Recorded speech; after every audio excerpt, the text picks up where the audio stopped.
there needs to be, you need to add liquidity to the system at the rate of innovation, right? Like it can't Mhm. be, if we have negative innovation and the world is shrinking and we're actually reducing the broad GDP component of all the planet, then yeah, money supply needs to match that decrease in growth, which could well happen given the demographic situation we're in, right? Mhm. I mean, the reality is that your money supply needs to match the efficiency growth because you need to lubricate the growth of the machine, right? This is like a Mhm. euro dollar issue as well. It's one of the reasons why there were monetary issues a few years back because the US wasn't supplying enough of the reserve currency globally in order to have that 7% growth in India going, right? Yeah. So I mean, what you want is the money supply to grow at the rate of growth and no more. So real rates, right? You want real rates to be matching. You want the nominal rate to be matching Mm. the money supply, and nominal rate to match real growth. And at that point, you're having some sort of equilibrium, right? And you can't But what's take really I a also think, though, lot. Jeff makes a great point here about why are these particular currencies considered, faithful, if you will. Mm. And Macro Alf just posted a tweet on that particular point where he talks about corruption versus real GP per capita. And if you pull it up in Yeah. your Twitter feed, Interesting. the bottom line is less corruption means more wealth for everybody. So when you ask, why is it Japan? Why is it Switzerland? Look at his chart.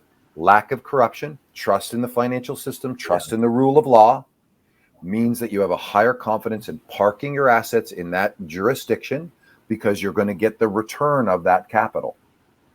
And so let me push back a little bit on that. There's a lot, and it's not just the one thing, right? There's a number of dimensions to this, but one of them is this trust and faith in whatever underlying governance and rule of law you have in a country that you're dealing with or that you're putting your assets into.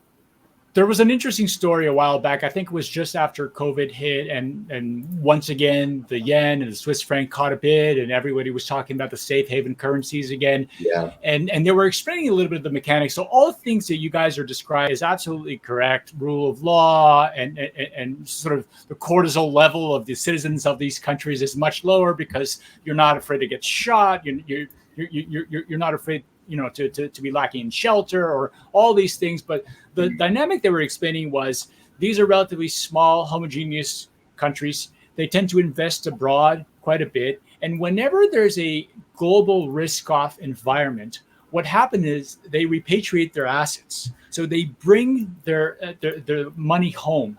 And that dynamic of selling out whatever currency they were invested in, whether it's the dollar or the euro or whatever, or any emerging market currency, converting it back to the yen or the Swiss franc and bringing that home, that dynamic, once there's a risk-off environment, by the investors of those countries, of Japan and Switzerland, is what brings this upward drift into those currencies. So that's I think describes a little bit of the dynamic as to why we see these currencies being such safe havens.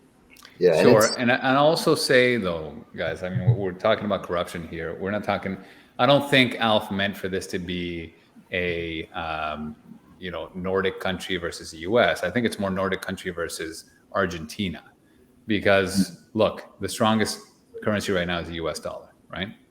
In spite of in the early 70s, we detached from the gold standard. And it was supposed to be the end of the dollar, and it wasn't. Right, it became the reserve currency. They've managed to have to give the world a belief that their assets are safe with me, and we're going to have the reserve currency be a strong dollar. And for the most part, they've accomplished somewhat reasonable economy that does run with the rule of law. That there is a way for you to have recourse if anything does happen. Corruption's at its minimum. So Canada has the same thing, also not with the gold standard, but just through their actions and through the rule of law, they have a stronger dollar versus their rural countries, right? Now, these two tiny nations, you can talk about all the intricacies you described, Richard, as being one of the reasons why they're probably seen as maybe a level above in terms of US and Canadian and Aussie and UK and Euro and UK dollars, but it's really the developed nations' currencies continue to be fairly strong. Richard said something that was really interesting, because the yen carry trade, which was here was the yen carry trade for those people who are not living this stuff. It was, I'm feeling good about the global economy. So what I'll do here is I will borrow in yen. I'm in London, let's say. So I don't even have any relationship with Japan. And I'm going to, I don't know, buy a winery in New Zealand. Right. So I'm going to borrow in JGBs for really, really basement lending rates, because they've been doing QE for 25 years. And then I'm going to buy this risky asset, like sometimes I'll say, like over in Australia, you buy like a Melbourne apartment with that. And then, okay, now here comes Bear Stearns is collapsing. Right. And so now I need to sell the apartment in Melbourne or the winery in New Zealand. And I need to now get my money back in and pay the loan off. And so what ends up happening is the yen weakens as I'm putting that on. And then as I reverse it in the Bear Stearns panic or something like that, the yen strengthens. That's essentially what Richard was pointing out. And that was a reliable reaction. It was like, Mike, it was be like, oh, the market really sold off hard today, I tell you, in 2005. Well, the yen rallied that day. That was like definite. Just like today, the market sold off really hard. Meta, Facebook parent, probably had a rough day. Right? These are all just the proxies for risk on. And then what happened was like, well, the Japanese are not the only ones at zero interest rate policy anymore. And so now maybe I'll borrow some Swedish krona and buy that winery, or maybe I'll borrow US dollars and do it, because Powell was at zero too, right? I mean, we had the 19 trillion in negative debt, or really what you maybe borrow in is euros. If you're a corporate, remember we had corporate AAAs in Europe getting negatives, and maybe even double A's getting negative yields there at the peak of QE. And so now what's happened is we have a lot of these things have changed.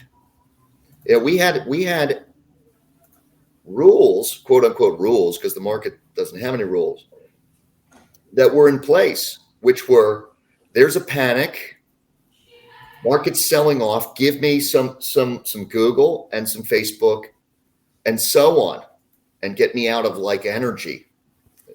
That used to be the trade. And now it's, there's a panic, get me out of the fangs, right?